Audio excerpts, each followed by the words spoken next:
Ya, smart listeners, tadi Anda sudah mendengarkan salah satu lagu perjuangan menyambut kemerdekaan Republik Indonesia ya. Sekarang masuk di bulan Agustus tentu identik ya. Sebentar lagi kita akan memperingati Hari Kemerdekaan Republik Indonesia yang ke-77 tahun. Nah, tentunya menyambut perayaan kemerdekaan Republik Indonesia, ini tentu masyarakat, khususnya masyarakat Makassar ini sangat antusias ya.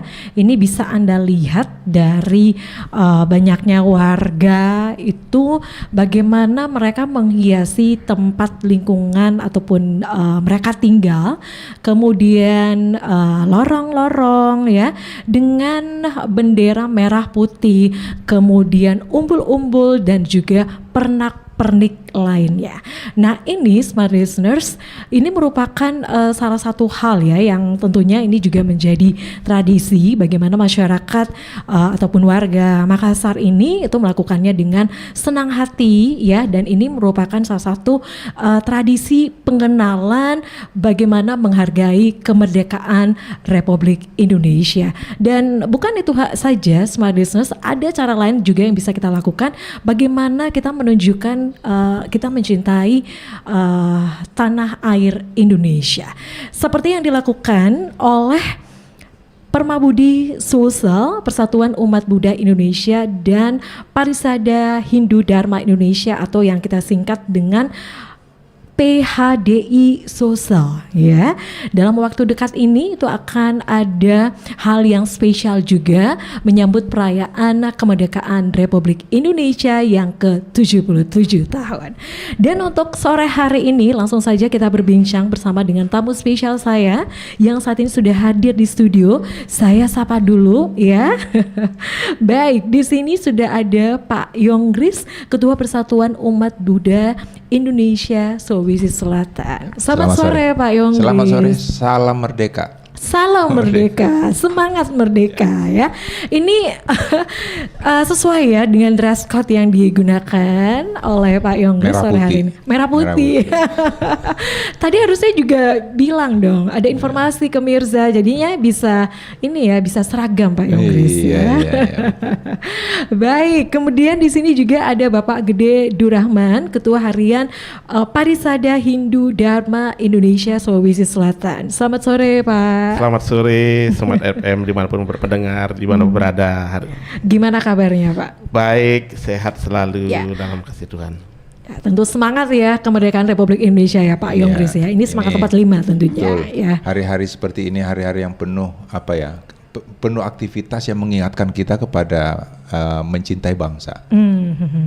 Ya, semuanya bertema merah putih ya. Kalau kita berkendara sepanjang jalan, masuk di pemukiman, kemudian juga semuanya pernak-pernik juga merah putih gitu ya. Baik, seperti yang diinformasikan tadi ya, bahwa ada hal spesial juga yang dilakukan oleh Permabudi dan juga PHDI Sulsel. Mirsa jadi penasaran nih, apa sih itu Pak Yonggris? Ya. Silakan Pak. Ya, makasih Bu Mirsa. Jadi kita ini sejak berapa bulan lalu tuh Pak Gede ya? Dari 18 Mei. 18 Mei. Awal 18 Mei waktu dia asrama haji. Iya, waktu di asrama haji itu ketemu dengan Pak Gede. Pak Gede, apa yang bisa kita buat ini untuk bangsa kita? Ayo kita tampilkanlah warisan leluhur bangsa kita. Apa itu Pak Gede? Oh, kita tampilkan dalam bentuk seni ya, nilai-nilai luhur bangsa kita yang sudah diwariskan oleh leluhur kita. Itu kan sesanti kita Bhinneka Tunggal Ika itu kan sudah dari sejak abad ke-14. Ayo kita angkat itu saja deh, saya bilang. Dan ya akhirnya jadilah kegiatan kita yang rencananya kita akan buat besok. Jadi kegiatan itu dalam bentuk kolaborasi yang betul-betul, ini kolaborasi mungkin kalau di Makassar ini baru pertama ini sejak zaman Majapahit ini. Mengulang. Iya, mengulang kisah Majapahit. Bagaimana Hindu dan Buddha itu bisa bersatu, bisa bersama untuk berbuat ya untuk bangsa kita itu. Tetapi ya tetap kita mengikut sertakan juga banyak dari agama lain, etnis lain juga ya Pak Gede ya. Ada dari Papua, dari Buton, dari Makassar Bugis, dari Toraja, dari Tionghoa juga, semua etnis kita, dari semua agama. Jadi kita akan tampilkan sendera tari yang judulnya itu Sutasoma, diambil dari, kita angkat kisah Sutasoma itu dari kitab Kekawin Sutasoma karya Mahakarya Empu Tantular. Ya, ini yang paling tahu isinya ya ini Pak Gede ini.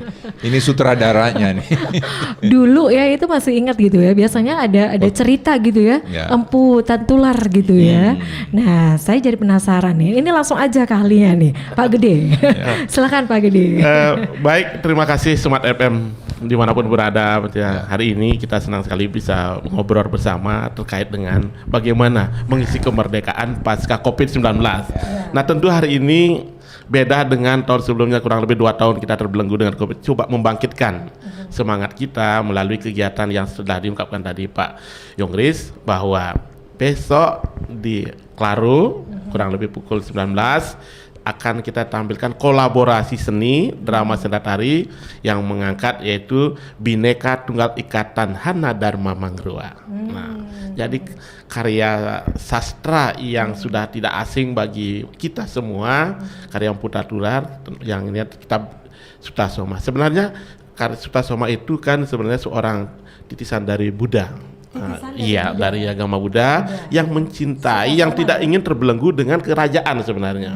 Dia ingin mengaplikasikan bahwa keluar dari hiruk-pikuk dinamika dalam suatu kerajaan yang memang ya jiwa beliau itu adalah seorang kasih. Dia ingin mengembangkan jiwa itu, nilai toleransi, keluhuran itu ingin terus dia tanamkan, tetapi terbelenggu di internal itu sehingga dia harus keluar. Itu kutipan ceritanya sedikit nanti Pak. Nah, dalam cerita itu, dialog itu tentu banyak hal nanti antara perjuangan yang baik dengan yang tidak baik, atau sifat iri, sifat-sifat yang ada dalam tubuh itu, ruha bineta, dua yang berbeda itu, sifat baik dan sifat buruk itu selalu menjadi bertentangan. Sehingga dia harus, ketika dia mau dinobatkan, mau dikawinkan, dia mengeluarkan dirinya itu melalui gelungan dia atau sesana Prabu itu dikeluarkan, dia mengasingkan diri ke hutan, sehingga pihak keluarga juga menjadi bingung kemana. Dalam perjalanan ke hutan ini juga beliau banyak tantangan, karena apa?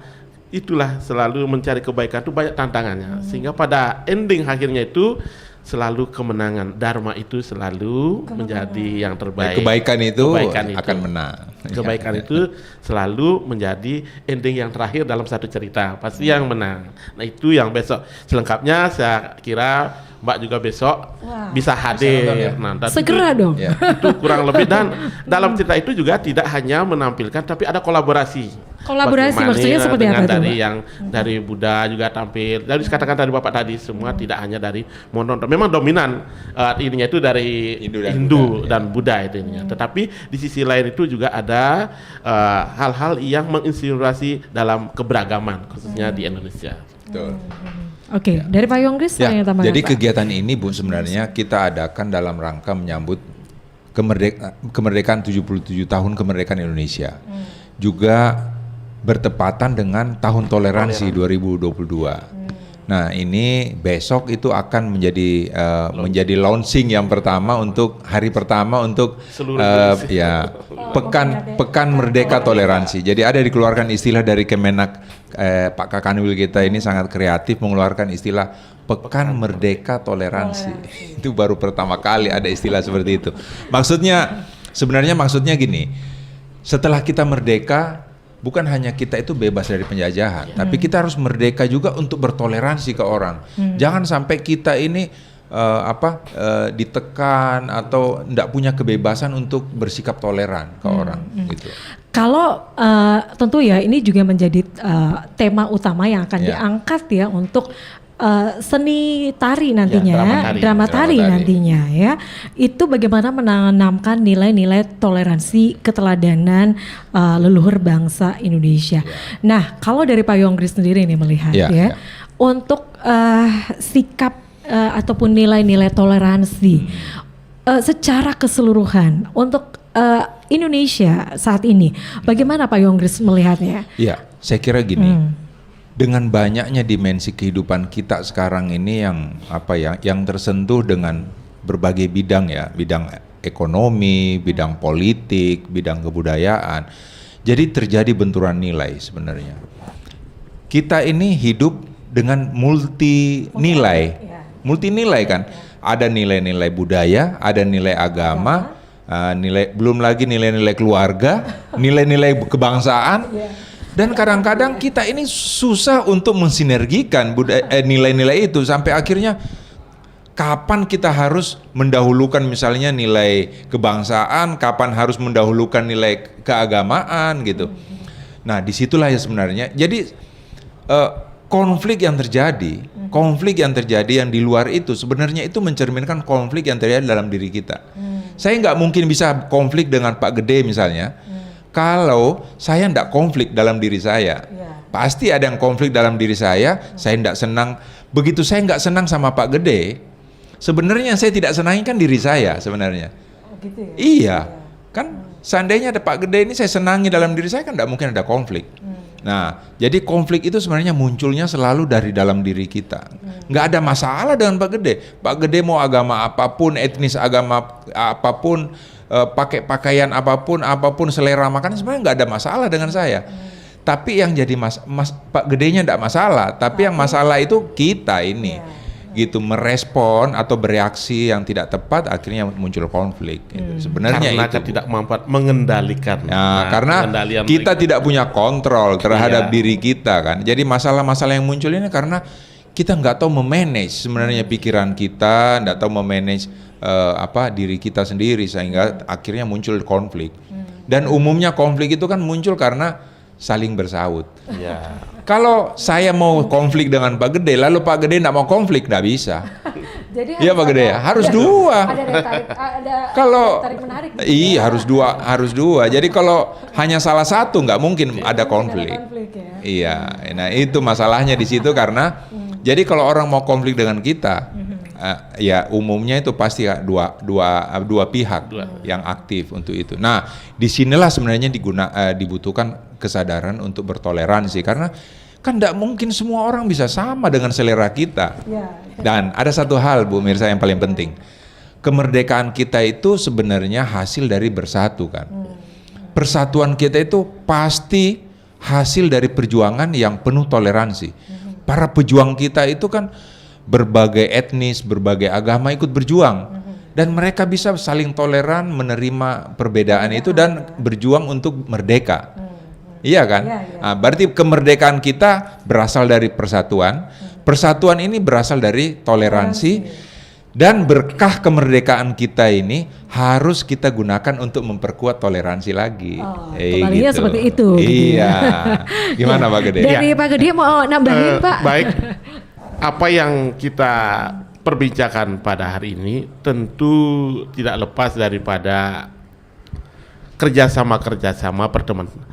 Suatu konflik biasanya itu terjadi apabila tidak saling memahami, tidak pernah berinteraksi. Contoh, ada dialog ya. Ada dialog biasanya. Ya. Contoh, saya pernah masih ingat dengan Pak JK ketika datang ke Pura, ketika ada beberapa pohon kamboja, karena ketidaktahuan dibilang di situ, oh di sini tempat menguburkan, karena ketidaktahuan, sehingga setelah dijelaskan, oh ternyata seperti ini.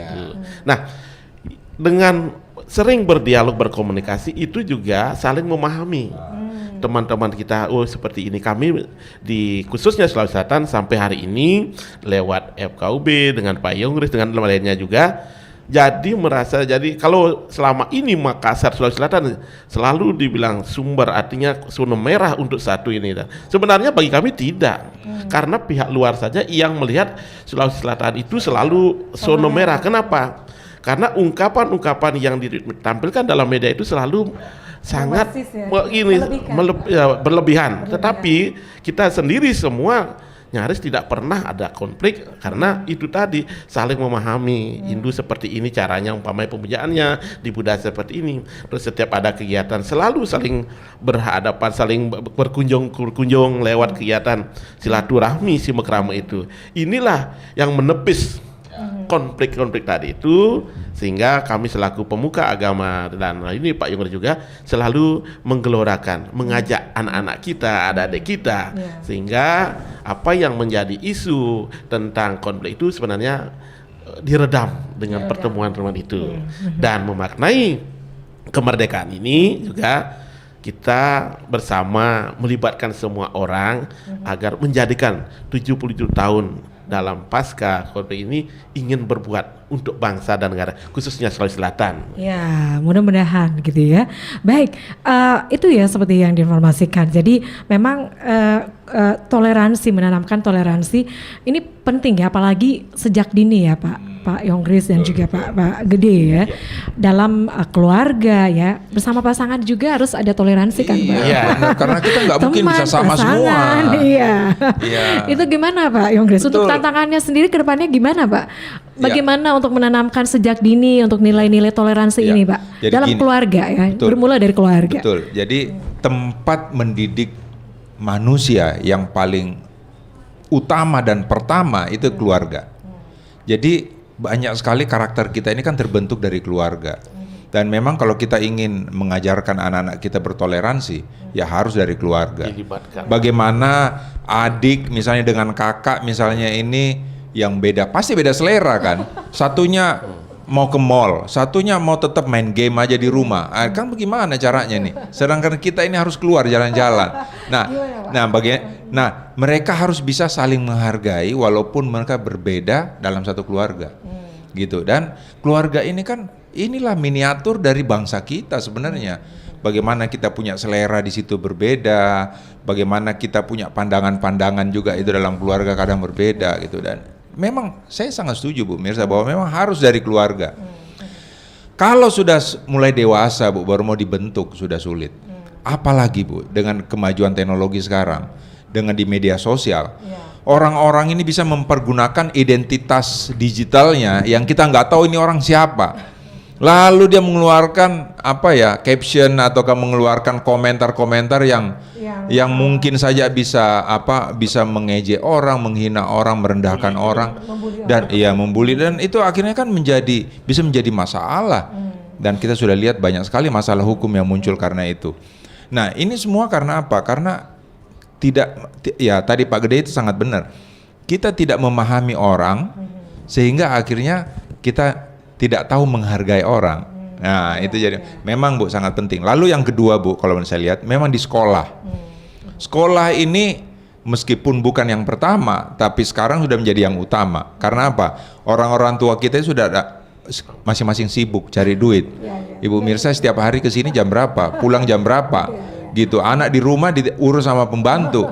Nah, kalau bukan dengan pembantu, mungkin dengan keluarga lain atau di sekolah. Sebagian besar waktu sekarang sekolahnya Bu pagi sampai sore udah habis waktu di sekolah. Jadi sekolah itu menjadi tempat yang saat ini menjadi tempat membentuk karakter mental toleransi anak kita yang paling utama juga. Nah, inilah sayang sekali toleransi ini hanya diajarkan dalam bentuk pelajaran yang hafalan, kayak orang belajar agama. Kita diajar untuk belajar ahli agama, tapi nggak diajarkan menjadi orang-orang yang tahu mengimplementasi agama. Orang kira pelajaran toleransi agama itu hanya di dalam kelas. Bukan, salah. Pelajaran agama itu, pelajaran untuk bertoleransi itu diajarkan dalam lingkungan sekolah, mulai dari masuk sampai pulang, di kantin, di WC orang bisa saling bertoleransi untuk antri, menghargai orang lain. Gitu. Jadi bukan di kelas saja diajarkan dalam bentuk hafalan gitu. Itu dalam kehidupan sehari-hari gitu ya Pak Yonggris ya. Dari Pak Gede mau nambahin Pak? Baik, masih dalam rangkaian Pekan Merdeka Toleransi, nanti di tanggal 15 sampai 17 bagaimana mewujudkan kata-kata toleransi ini akan ada kemah Merdeka Toleransi. Kemah bagi mahasiswa, siswa seluruh Sulawesi Selatan yang kurang lebih sampai 6.000. Jadi ada rangkaian kegiatannya seperti itu. Ada dari banyak. Satu pekan ini. Jadi bukan cuma senda tari aja gitu ya. Jadi, bisa dijelaskan Pak boleh, konsepnya seperti apa tuh Pak? Sedikit nanti Pak Yongri akan nambahin. Besok pembukaan pagi di Hotel Gamara itu adalah launchingnya. Pagi. Jam berapa Pak? Jam 9. Dari sana mulai dari tari-tarian semua etnis ada. Wah seru ya. Rame ya. Dialog Merdeka Toleransi. Malamnya baru sentra tarinya. Tanggal 15 16-17 di Pakato nanti. Ya. Perkemahan Pakato. Kemah. Ada perkemahan Merdeka Toleransi. Semua artinya dari mahasiswa, anak-anak siswa juga dilibatkan dari semua etnis. Seluruh kabupaten Seluruh kota. kabupaten kota. Ya. Nah, ini Seluruh nanti kabupaten Pak kota. Gubernur dengan Pak Kapolda juga Ya, yang hadir. Ini gaungnya sudah ke sekolah-sekolah atau gimana Pak? sudah Dari tersosialisasi. kemarin-kemarin, Peserta Pak? sudah datang, malah kami dari Luhut Timur, dari umat Hindu, dari Lombok sudah di Pura malah ini. Itu masing-masing perwakilan dari Perwakilan daerah atau bagaimana Pak? Kabupaten kota dengan ya? berbagai etnis agama tadi. Jadi nanti di perkemahan itu nanti semua dari tidak hanya Makassar, seluruh Sulawesi Selatan dengan berbagai latar agama tadi itu dari semua agama diwajibkan hadir dan pasraman-pasraman, penyuluh-penyuluh. Nah, inilah menjawab apa yang tadi katakan tadi. Kata toleransi itu tidak hanya di level pemuka saja, tapi ingin bersosialisasi juga. Bukan hanya teori anak-anak aja saya, gitu ya. anak-anak kita, generasi kita, karena itulah sejatinya nanti yang meneruskan cita-cita kita. Tidak hanya di level pemimpin, tetapi bagaimana anak-anak sudah dilibatkan di sana, nanti dibaurkan dengan berbagai kegiatan outbound dan upacara 17 Agustus sehingga nasionalismenya semakin kuat. Waduh, Jadi ini full ya ada tambahan, kegiatannya Bu. Pak. Iya. Masih kurang nih. Jadi kegiatan itu ada 5 mungkin, Bu. Bisa Jadi yang pertama dijelaskan, Pak, kemarin Pak itu Yoris? dialog Pertama kan dialog pembukaannya. Merdeka Toleransi. Pertama kan pembukaan nih, Ya. pembukaan. Jadi dalam dialog Merdeka Merdeka Toleransi Toleransi. itu diadakan acara launching Pekan Merdeka Toleransi. Jadi besok itu mulai. Lalu yang kedua itu besok malam sendera tari Bhinneka Tunggal Ika. Lalu yang tadi dijelaskan kemah tanggal 15, 16, 17. Kemah Merdeka Toleransi. Di Kemah Pakato, Merdeka Toleransi. Lalu tanggal 20 ya puncak kegiatan itu ada karnaval Merdeka Toleransi. Wih, Ya, karnaval. full Ada ya. ada mobil hias, ada juga orang hias.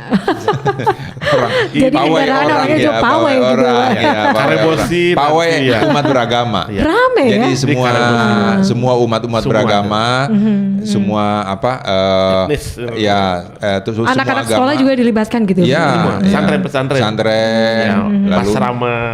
majelis gitu ya, majelis agama semua ikut dengan mobil hiasnya. Mobil hiasnya. Ya, itu Jadi mulai dari lapangan Karebosi, keliling Jalan Sudirman, Ratulangi, lalu Haji Bau, iya. Pantai Losari. Pantai Losari. Itu rutenya ya? Keliling Rutenya. ya, keliling gitu. Kembali Wow. ke Karebosi nanti. Kembali ke Karebosi. Rame acaranya ya. Iya. Dan terakhir Iya.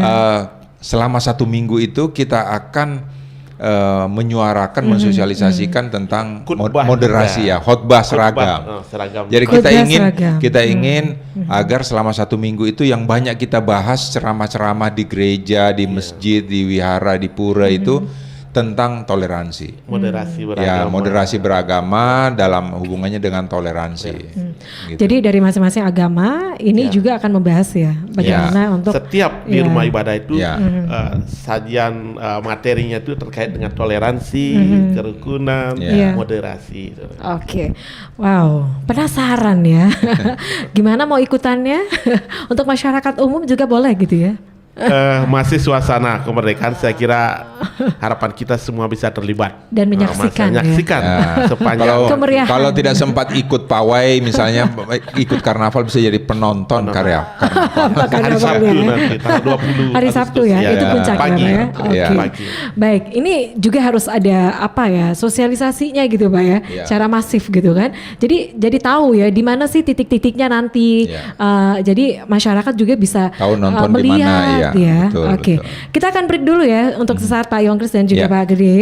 Dan Smart Listeners untuk Anda juga yang ingin mengetahui lebih banyak lagi terkait kegiatan drama tari toleransi menyambut kemerdekaan RI ke-77 tahun ini. Ayo ya silakan Anda juga bisa live chat di channel YouTube Smart Ava Makassar. Anda jangan kemana-mana, kami akan kembali sesaat lagi.